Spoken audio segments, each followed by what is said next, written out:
Everybody. This podcast for everybody. What up? It's your boy, KC, aka Ice Cold, aka K Diddy. Get at me on Twitter, at I am K Diddy. Same on the Instagram. Another episode of KC's Corner. I appreciate y'all taking the time to come in here and listen to what your boy got to say today. Today we got a special guest. We got one of the big homies who's really the little homie because she might be 5 feet tall on a good day.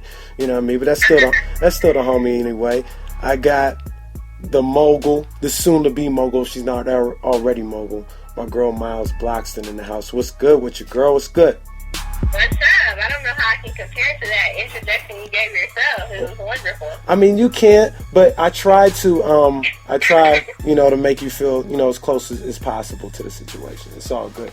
So, I'm going to get right into it because we got a lot of things we want to talk about. First of all, when anybody comes on the show, the first thing I got to ask them, because this is mostly a sports podcast, is I need you to state your affiliations here. College, NBA, NFL, baseball. Go ahead. Who you rocking with?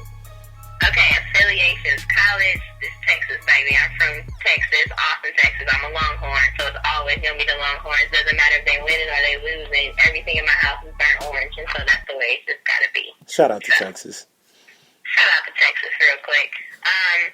Basketball is where Chris Paul is, because him and his eyes, he can also play well, too. I mean, I'm not just going to talk about the physical, but the Clippers right now, that's how I'm feeling. Okay. And then as far as the NFL, again, I'm going to have to express my loyalty to Texas and go with the Cowboys. Oh, hold up. Where's it? I need a scratching record player on here right now. You know, this is a pro Niners podcast, pretty much. You know that, right? I understand that, but that's why you have me on, because I feel differently about the subject, and we're going to represent Texas. You can represent the Niners all you want, but I got to talk about Texas. Damn. That's how it has to go. Look, I've known this girl for a little while. I did not know that about you. That might have changed the whole dynamic of our relationship. Okay, well, I apologize. Okay, so, and do you watch baseball? You fool with baseball at all? I've been to a couple of Dodgers games, but baseball and me don't know much about it. Well, I'm gonna tell you right now, since you don't have a team, you might as well hop on that San Francisco Giants. Or excuse me, I didn't even say the name right. Excuse me, the world champion San Francisco Giants. You know what I mean? You might as well just come on down. I didn't know much about it, and I did see a picture of you heading to San Francisco. So how was that? That was awesome. I had never been to a parade before, so that was a lot of fun, and it never gets old. Winning never gets old, Miles. No, it doesn't. No. That's why I'm a winner for life. Yeah. That's why I had to get you on here. You're a winner. So, okay, so she's rocking with Texas, first and foremost. Horns, you know what I mean? Longhorns all day. And then, you got Clippers / Chris Paul. Then the Cowboys, unfortunately. And now she's a Giants fan, so it's all good. So let's get into a couple things. You know the format here. We just like to rap, especially with my guests. I like to just rap about what's going on in the world of sports. Sometimes we veer off outside of sports. One of the big things that happened this week, it didn't happen this week, but it gained news because Adrian Peterson copped to a plea deal. Now, did he cop to a plea deal in a child abuse thing, or was it something else, or a violation of probation because of the marijuana thing? Like, what exactly did he cop a deal to? He actually said no contest to the whole situation, and they let him go with no jail time or anything like that. So he's pretty much scot-free clear. His baby mom's is, I hate to say that, but the mother of one of his children is actually saying that she doesn't want the NFL to, bring forth any more penalties for him. Mm-hmm. So, of course, that's up to Roger Goodell, and we know that he's not the best to make decisions when it comes to penalizing players and coming up with a punishment that, the world sees fit for the particular player. But she doesn't want him to have any other issues as far as, the whole case. She wants it to be over from now on. So she feels like that they can maintain a friendship, and that he'll also play a huge part in his child's life, which he should. Right. This whole story kind of got me feeling some type of way because on one hand, you see the pictures and you hear the story about how it went down, getting the switch and all that other nonsense. And I'm not from the South. I don't. I mean, I got whoopings every now and then, but it was never. I never had to go get no switch or nothing like that. So I can't necessarily relate. I don't know if there's anything that a 4-year-old can do to get whooped like that. You know what I'm saying? He's 4 years old. I don't understand what he could do at 4 years old. At that point. But I do understand.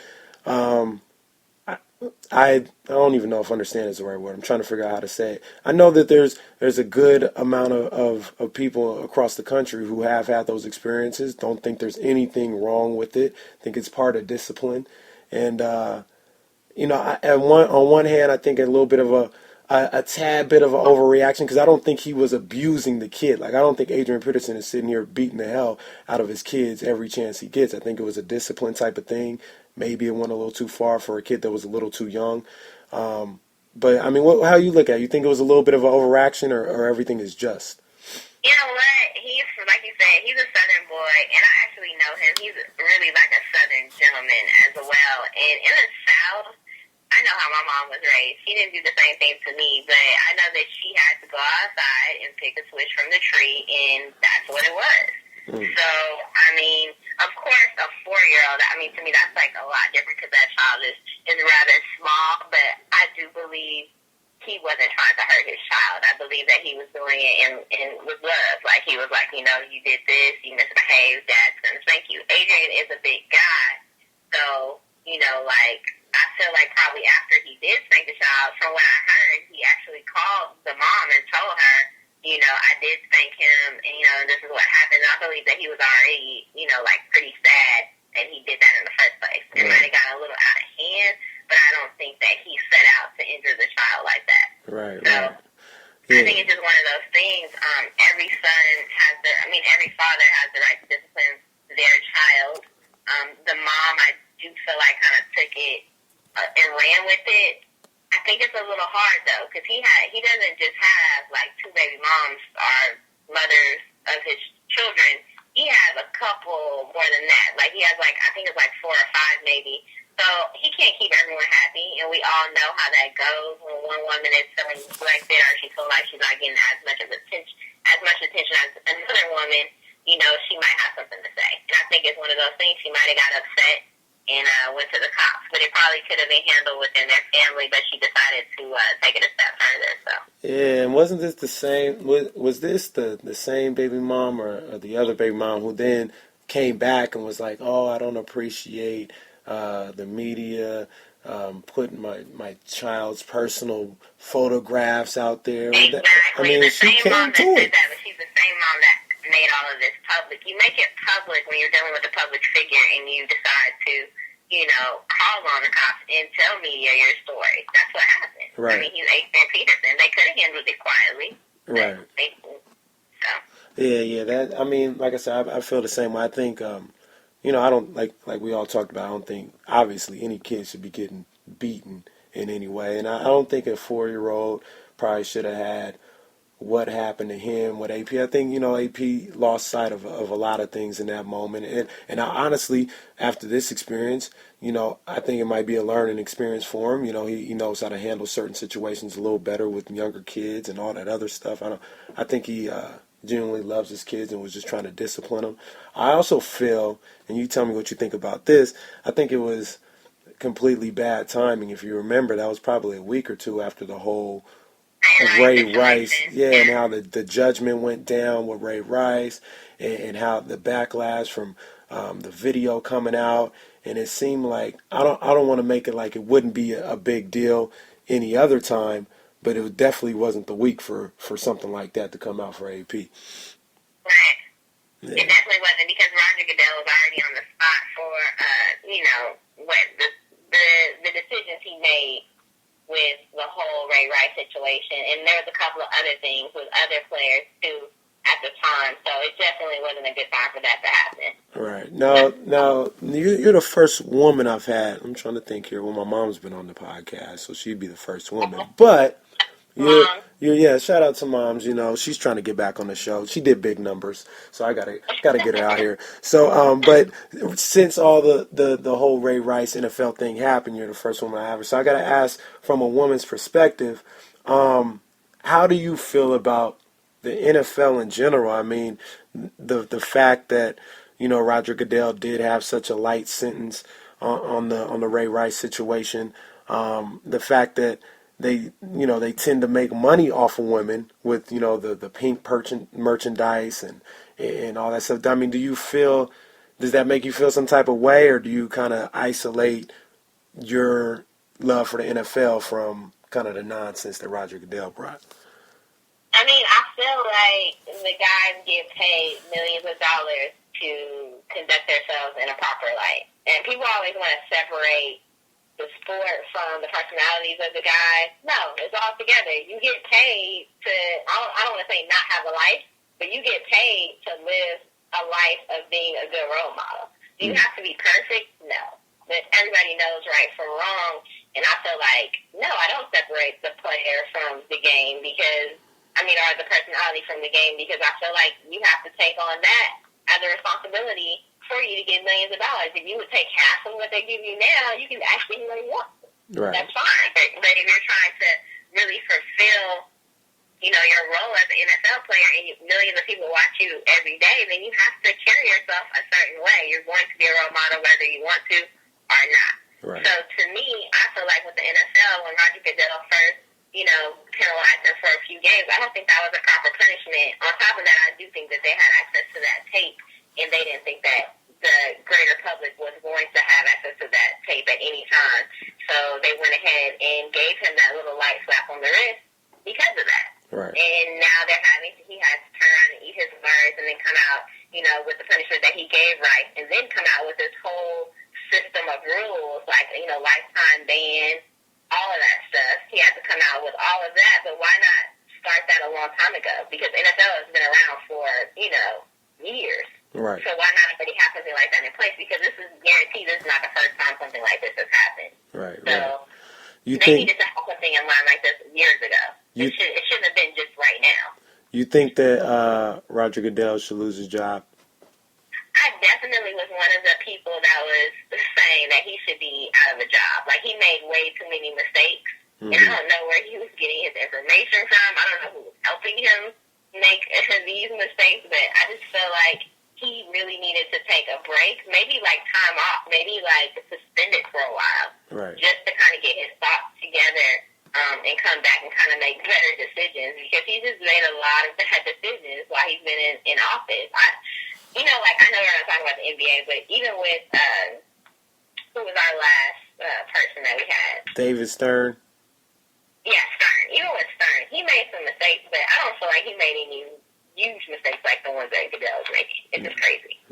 Goodell, it's been a bad look for Goodell. One of the things that I didn't obviously I didn't like what happened just in general with the whole domestic violence thing, AP and all that, is I feel like, I feel like it gave, and this is with anything that ever happens, it gives the entire league a black eye and a bad look, and it makes those players in a whole look like, oh, these football players are just crazy and they're, beating women. I mean, I don't know the ones that haven't been publicized, but I'm pretty sure, I'm pretty safe in saying 80% of the players don't do none of this nonsense. You know what I mean? And they get lumped up into this. There's a lot of guys doing a lot of good in the community and actually being those role models, and the actions of a few, puts them in a bad light. So that sucks. But so hopefully all that moves on.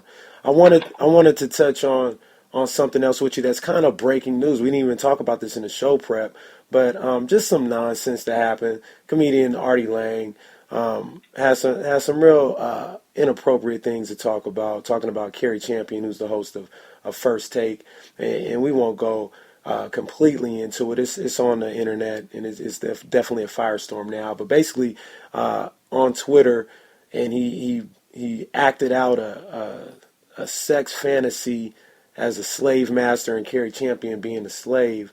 on Twitter. It's just some real nonsense stuff and some real dumbass stuff. I don't even like to curse on the podcast, but that's some real dumbass stuff that he did, man. I wanted to get your take because obviously you're a woman, if people haven't figured out already, and you host events and shows, and you deal with athletes from time to time and entertainers. And is this just something else that do you feel like this is something else that makes it harder for you in your profession because you got to deal with nonsense like this, and also being an African American entertainment host like this? I mean, is it a double whammy for you? I mean, how does it make you feel hearing something like this? It's a lot involved. I mean, there's a lot of things that Cari probably has to deal with behind the scenes as well. So this is just like, wow, really, like publicly now too. Because as far as being like in radio and doing entertainment news, I do run across people, and there's celebrities and there's athletes that do make comments and things of that nature. Even when you're being professional, they'll continue to do it. So it's up to you to be professional about it. Like I was watching, I forgot what her name was, and she was a reporter, and she was in the middle of interviewing, I think it was an NBA player, and he kissed her on the cheek. Like, that's inappropriate. Right. Regardless, that's inappropriate. Like, even though I'm a man, I'm a woman, and you're a man, that doesn't give you the right to do things. And that doesn't give me the right to flirt with you during an interview either, because I've seen women do that and then get mad when the guy turns it around and tries to continue to flirt with them. Right. You know? So I feel like everybody has to be responsible for their role, you know, especially when you're conducting an interview with someone. And as far as this is concerned, I really, when I read it, I was just like, wow, this guy really stepped over his boundaries. It's almost just like the whole comedian the week before calling Tyrese gay. It's the whole thing. It's like, are the comedians trying to, you know, cultivate publicity? Right. Or are they really trying to be funny? Because at this point, it's kind of like, I want everybody to know who I am. Because if you watch First Take, there's only one woman sitting there every week, and he said, I didn't know that she was black or something like that. And so he started watching it more, and I'm like, okay, yeah, Cari Champion is black. She rarely is off either. Skip might be off, Stephen A might be off, but Cari is always there as the moderator. Right. And for him to make those comments, like, he made comments about being a slave owner, correct? Yeah. Being a slave owner and fantasizing about Cari in that way, and now this is public knowledge. And then he tried to go back, and he said, the observation came while I was watching one of my favorite TV shows, ESPN First Take. I also noticed she was black. Like I said, how do you notice that Cari Washington is black if you're watching First Take and it's your favorite show? Right. If it's your favorite show, right, you should have known Cari has been black since day one. I noticed she's been black. How do you not know, right? Yeah. They had a couple of hosts on there at the beginning when they first started the show, and they were trying to figure out who was going to be the best fit. And I know that Jamel Hill sometimes filled in for her too, but now she has her own show. Right. And it's just kind of like, how do you not know? All right, so he makes an observation, and he said, and then he thought it would be funny to tweet jokes about the observation and a decision which might be the end of my modern career. He started tweeting jokes that in the past he would have said in private amongst his friends. He even proceeds to say that he feels like some of his black women friends would be okay with that. Come on, but man. He's like, okay, obviously the entire world is not okay with that. He said that he refuses to apologize to any of these groups that are trying to get him to apologize, but he said that if he hurt Cari, that he is truly sorry for the whole situation. He's saying, you know, I'm a comedian. He also goes on to say that his mom is disgusted with the comments. But, you know, it's back to the thing, right and wrong. Like, you know it's wrong when you do it. Right. So why do it? And we know how, you know, sensitive we are right now to race in this country. We just got through the whole Donald Sterling thing in the Clippers. We're getting through all these different, you know, controversial terms and things like that. Are we black? Are we African American? No, we're not black. We're going through that with black celebrities too. Right. And on top of that, he feels like, okay, I'm going to just tweet this. It's going to be all good. Right. No, it's not all good. Especially when 95% of basketball and football players are African American. Right. So it's kind of like, what was he thinking? And reading the tweets and everything, I mean, it's not even just the whole slavery part alone. I mean, a lot of it to me came off as he talking about rape. You know what I mean? He talking about physically, sexually assaulting her. And I've never laughed at that. You know what I'm saying? He talking about I'm a comedian and stuff like that. I don't know anybody in their right mind who laughing at some stuff like that. So, you know, I'm not familiar with all his work, but I'm familiar with some of it. I mean, he's a jackass. So I hope he don't get too much work after this. He got not kicked off a show, but he had to be suspended for a night or something like that. I hope more of it comes, man. He deserves it for, some of that nonsense. So, that's a bunch of nonsense. Cari Champion, we support you. We got love for you. We're gonna ride for you. So, we got that. I want to lighten it up a little bit, and we got to get into your analysis because we know you're like, you know your stuff. You know your sports. You guys can catch her on the morning, dropping the sports knowledge on the radio. The NBA started. I still haven't come out with my NBA preview. I'm tripping. I got caught up with the whole World Series thing. But I mean, what you looking at for an NBA Finals right now? Okay, back to my hometown. Of course, we're looking at San Antonio. Wait a minute. Wait, what? What? San Antonio, huh? You threw me off for a loop right there. I mean, I'm not saying that's a bad one, but when you talk about the hometown, isn't Houston closer to San Antonio? No, Austin is my hometown, so you're getting confused. No, I know, but isn't Houston closer to Austin? San Antonio is closer. San Antonio is closer. It's only 45 minutes to an hour away. See, I thought how fast you're traveling. I thought I knew. Hopefully it's an hour for you. We don't need you being speed racer out here. No, so when growing up, I definitely used to hit up a lot of the San Antonio games, and so they're definitely on my list. Right now, they're 1-1, and I just feel like they have a really good, they have a really good team. Mm-hmm. They really, really do. What do you think about San Antonio? I mean, you can't go wrong with San Antonio. I mean, as long as you got Popovich there, Tim Duncan, Tony Parker, Ginobili, Kawhi Leonard's going to be coming back. They'll find somebody else to bring in there at any point in time to help with the championship run. So you can't go wrong with San Antonio. I don't know if you've seen them or if you heard anything about them just yet, but I'm really impressed so far in the early going with what Houston is doing. That's where I thought you was going with Houston. Oh, they're on my list too, though. Okay. You didn't even let me finish. I mean, I didn't. I stepped all over your toes. My bad. You did step all over my toes. You're like on it already. No, Houston for sure is in my top four too. Okay, so they really, really are. So, I mean, what were you gonna say? You feel like they're under the radar right now, or no? I mean, I don't think they're under the radar. They're a lot of people's dark horse favorite, so they're not sneaking up on anybody. I've seen them play 2 times this year already. I've been really impressed with what I've seen. I'm not a huge. They're 5-0 right now. They're first in the Southwest Division. So yeah, they killing it. They killing it. Bring some heat. I'm not a huge James Harden fan, but I've liked the way he's played early on in the season. I mean, what about your crybaby? What about the crybaby? I know you ain't talking about Dwight.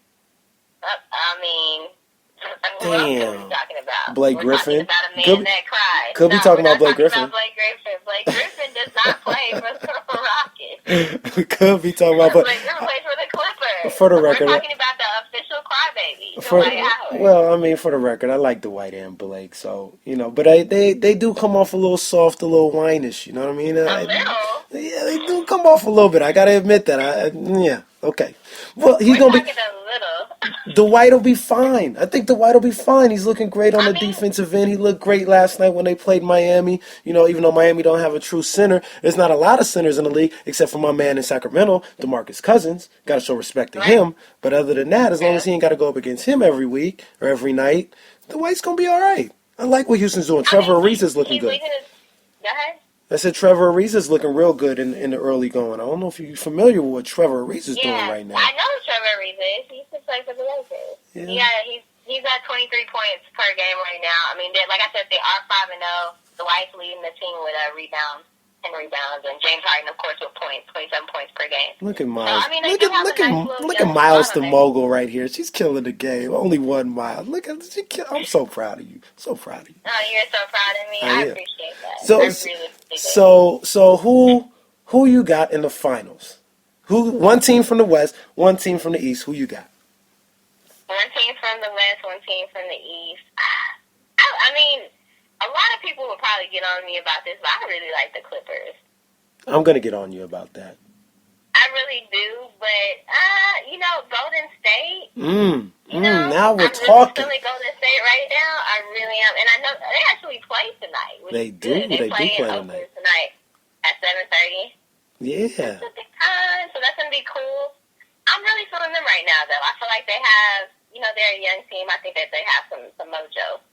So you got Golden State against Chicago or Cleveland. That's really what it comes down to. Chicago or Cleveland.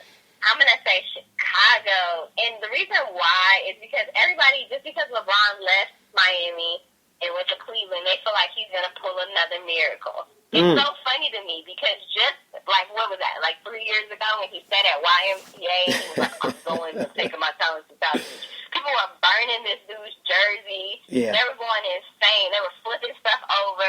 It was almost like when he said he was going back, I was like, this is going to be like a scorn lover. It's like they gave you good love. Yeah. But at the same time, they disrespected you. So how are you going to embrace him? How is he just going to go back to Cleveland? But he has to make it right. He really, really did have to make it right. Because if you're going to go back to your hometown and you decide to retire there, everybody's got to love you. So he's got to bring them a championship before he decides to retire. Yeah. I think that's going to be a big thing, especially for him to get that total hometown love. You know what I mean? Yeah, I mean, him and LeBron and Stolly, they got to represent for Cleveland right now. So, we'll see what happens with that. You know what? The time is flying so fast. We got less than 2 minutes, but I got to give you your talk time. I do it to all my guests. I usually try to give 5 minutes, but be having such a good conversation, I slip on the time. So now you got about 1.5 minutes to say whatever it is you want to. Yeah, for whatever it is you want to talk about in the world. You want to talk about love and hip hop? You want to talk about Ebola? Whatever. You know what I want to talk about? I want to talk about the reason why Miles doesn't watch love and hip hop. I think it's just so ignorant. It is. I just want people as a whole to stop watching this made up reality stuff. Spend some time, read a book, read The Alchemist, read, The Laws of Power, whatever you can get your hands on. But take that time and read something. Be educated. Don't just turn on the TV and watch people throw drinks at each other and who's smashing whose boyfriend this week. Let's become more educated. Let's do that. I like that. Pick up a book. I am guilty, though, because I do watch Love and Hip Hop, and it is a train wreck. It's taking away your brain cells. No, I'm still pretty smart. But I want to ask you this. Do you watch Blackish? You know what? I do watch Blackish. That's a good show. I did not want to watch Blackish because of the title. I based the whole show off the title. Understandably. But actually, after watching it, I like the show. That's because a really I grew up in good the show. suburbs. I'm a black girl. I was called an Oreo. I was called this. I was called that. I do think that it is a struggle. Like when you grow up differently from everyone else, right. People have things to say about you. It's the whole Russell Wilson thing. He's not black enough. Oh, I wanted to talk to you about that one. We're gonna have to have you on another show for that one because I'm not a Seahawks fan and I'm not crazy about Russell Wilson, but I don't like that one at all. But Blackish, I think it's well written. It brings up a lot of good, just different points. Well, issues. I like it. Well written, good show, good TV show. So Miles says read a book. Don't watch Love and Hip Hop. I'll read a book. I don't know if I'm stopped watching Love and Hip Hop though. I don't know why. Okay, so what makes you watch it every week? Tell me, please. It's like a train wreck. It's like a car accident. You gotta peek in at it. You're the person on the 101 rubbernecking, looking at the car wreck when I have to go somewhere and I'm stuck in traffic. That's what it comes down to. I can neither confirm nor deny that I may or may not be that person. So no contest. Got it. Yeah. All right. Yeah. So I'm gonna watch Blackish. I watched The Blacklist too. That's a good show too. You gotta watch that. The Blacklist. Nice. Good stuff. Miles Bloxton. Thank you. We've been trying to work this out for a while. I'm glad we did it. We have. You're too busy. You were too busy. I mean, that's what it comes down to. I mean, I made time for you though. I made time. That's what it comes down to. You did. Make sure you guys follow me on Instagram at Miles Mogul for sure, and on Twitter at Only1Miles. That's it. That's my girl. We up out of here. Thank you for taking the time. No problem. Thank you for having the time to get on this show. All my listeners out there, thank you. Retweet this. Tell a friend. Tell a friend to tell a friend. We up out of here. Want it.